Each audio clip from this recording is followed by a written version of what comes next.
তাড়াতাড়ি আসো। নকশা, এবার গুপ্তধনের রাস্তা বলো। সামনে দুটি দরজা আছে, আসল দরজা দিয়ে ঢুকে যাও। একাই সব গুপ্তধন নিয়ে নি। পেয়ে গেছি আসল দরজা, তাড়াতাড়ি চলো। নকশা, এবার কি করব? সামনে দেখো বাক্স ভরা গুপ্তধন, কিন্তু নাক তোমাকে ভয় দেখানোর চেষ্টা করবে। ভাই ইচ্ছাধারী নাক, এবার গুপ্তধন কিভাবে নেব? এই বিন দিয়ে ওকে বশ করে নেই।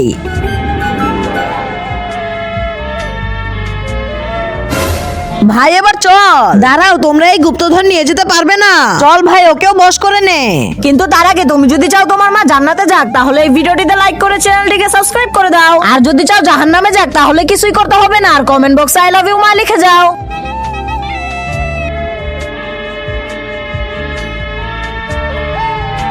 আরে ওর উপরে এটা কাজ করতেছে না কেন? ওর উপরে কাজ করবেও না, ও বিনা শব্দ শুনতে পারে না, কারণ ও বয়রা। আবে সালা, তাড়াতাড়ি গুপ্তধন নিয়ে পালিয়ে যা।